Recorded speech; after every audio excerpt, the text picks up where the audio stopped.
මිනිස්සු පුරුදු වෙලා ඉන්නවා අවශ්‍යතාවය සම්පූර්ණ වුණාට පස්සේ ඒක අයින් කරලා දාන්න.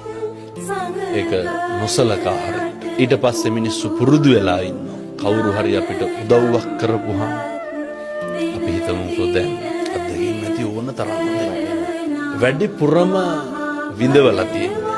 පසුතැවිලි වෙලා තියෙන්නේ. උදව් කරපු මිනිස්සු හින්දාද උදව් නොකරපු මිනිස්සු හින්දාද? අපි වැඩිපුරම උදව් කරන්නේ වැඩිපුරම ආදරය කෙනාට.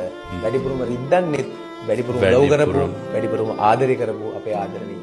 කොහෙද කරන්නේ ආවොත් එයාත් එක්ක ජීවත් වෙන්න වෙන්නේ. ඔව්ලා හම්බෙන්නෙත් එයාලා. කෙලෙහි ගුණයක් තියෙනවා. හැබැයි බුදුහාමුදුරු අර හිප්පිත් නැති බෝධියටනේ බුදු වෙලා පළවෙනි සතියේ බෞද්ධ සාහිත්‍යය උගන්වනවා. අනිමිස ලෝචන පූජා. උන්වහන්සේ අපි බුදුහාමුදුරු දේශනා කරනවා මේ කතඤ්ඤෝ කතවේදී පුද්ගලෝ දුර්ලභෝ ලෝකස්මි.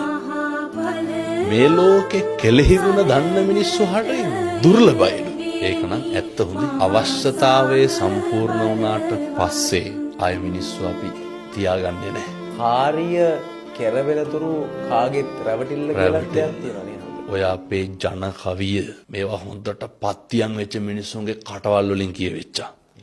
බුදුහාමුදුරුවෝ එදා එහෙම කිව්වෙත් එදත් එහෙම ඉඳලා තියෙනවා. අදත් ඉන්නවා. මේක හෙට මීට වඩා වැඩි වෙන්න පුළුවන්. කාලේ හොඳයි. අද වැරදි. ආයෙත් හෙට හොඳ වෙනවා. වෙන්න පුළුවන්. කාලේ හොඳයි. අද වැරදි. ආයෙත් හෙට හොඳ වෙනවා. අවශ්‍යතාවයේ අනුව තමයි මිනිස්සයා හොඳ නරක තීරණය කරන්නේ.